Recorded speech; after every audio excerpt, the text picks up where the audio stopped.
Hey, thanks for sticking around for the final week. We've heated, held, cut, ground, and finally eaten our food.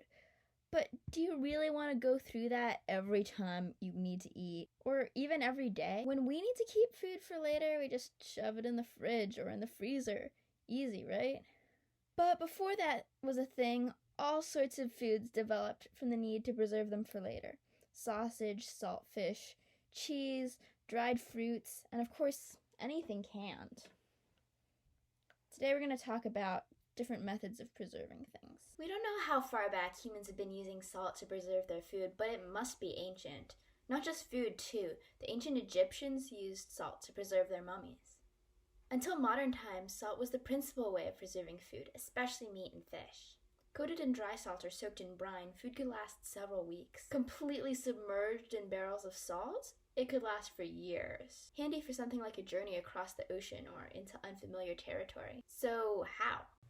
Salt preserves food by trapping water, not by taking it out of food, but just by hogging all of it. Bacteria find themselves in a hypertonic environment in which the salt outside sucks all of their liquids out of the cells and they shrivel up and either die or get deactivated.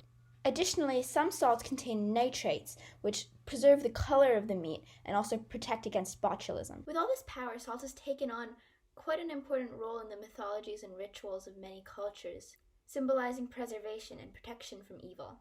If you want to hear more, check out, literally, Salt, A World History by Mark Kurlansky, and read about salt's influence on culture, trade, war, and food. You can modify the process of salting by additionally drying out the meat, further limiting the water supply to bacteria, or by smoking it, which kills off any initial bacteria, as well as helping to dry it, and by adding spices, both for flavor and to provide extra solute and acidity. Pickling lowers the pH of foods, making them less hospitable to most bacteria. Drying without salt can also be used for fruits and has been historically especially popular in Mediterranean regions. Sugar can be used similarly to preserve things. Like salt, it can give bacteria an osmotic shock. Ancient Greece, fruits were kept in honey. Nowadays we make jams and jellies. Jam dates back at least to the 16th century Crusades, when Europeans brought the concept back from the Middle East. As sugar plantations grew and slave populations increased, sugar became cheaper and jam became more economical. Sugar may have an added weapon when it comes to microbes. Many of them like to eat it. This may sound counterintuitive, but when some yeasts and bacteria consume sugar, they give off acids and alcohols, which make their environment less hospitable to some of their neighbors. Salt does have one thing on sugar, though. Per weight, it creates a stronger osmotic gradient. Take a bacterium floating in a vat of water. If you add a gram of salt, that's 35 octillion sets of NaCl, which dissolve to be twice as many particles floating around.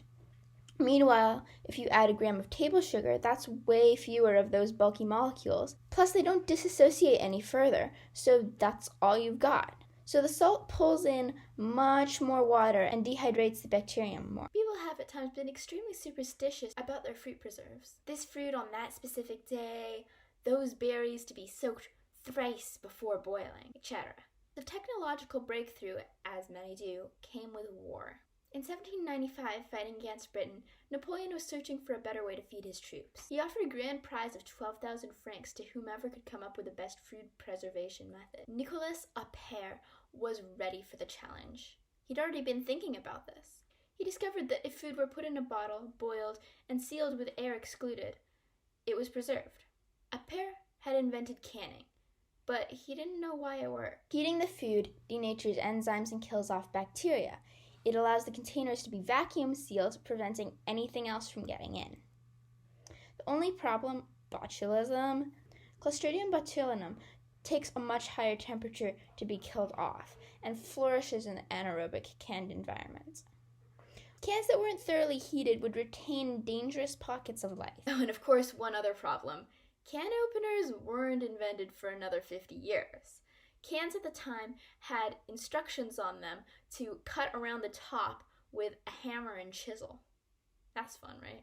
And then, of course, there's ice. The obvious choice if you lived in a cold area was to shove your food in snow or in cold caves or cellars to keep it preserved. When transportation improved, the ice trade boomed. In 1833, a shipping manifest shows a shipment of 40 tons of ice from Boston to Calcutta. That's a pretty impressive feat. Ice was expensive, and the rich showed off with their iced desserts and other fancy things that were cold. Horse-drawn ice cutters allowed for easy harvest, much preferable to the previous methods of hacking at it with a handheld axe. With the advent of the Transcontinental Railroad, ice cars could transport preserved foods across the country. The first refrigerators appeared in the early 1800s, and they were egg-shaped, double-layered contraptions with ice in the outer layer and whatever food you wanted, usually butter, on the inside. Long before this, in the 1620s, it should be noted, Francis Bacon, mathematician and inventor, is said to have died from the chill he got when experimenting with ice as a preservation technique. The first vapor compression fridges appeared in the 1830s. Vapor compression mechanisms start with a gas refrigerant and compress it, giving it a higher temperature. If the temperature increase doesn't make sense, think about a gas in a shrinking container. Particles bouncing off the walls of the container will have an increased velocity from the motion of the walls. Then we get to the condenser, where the high temperature, high pressure gas condenses and releases its heat into the hot reservoir. It then passes through a throttling valve, which forces it to expand into a liquid of lower pressure and temperature, and then it evaporates in contact with the cold reservoir, absorbing more heat. Hence, you can continue to move heat from cold to hot, and there you have a refrigerator. So now we have a way of preserving all those yummies, either for tougher times or just when we don't want to go through all that work every time we want edible food. And it allows us to sample otherwise perishable goods from all over the world. Thanks again for joining me these past 5 weeks. I hope you learned as much as I did, or at least had some fun along the way. Hopefully I'll be back here with something else soon. But until then, I'm sqrt of -1. Happy eating.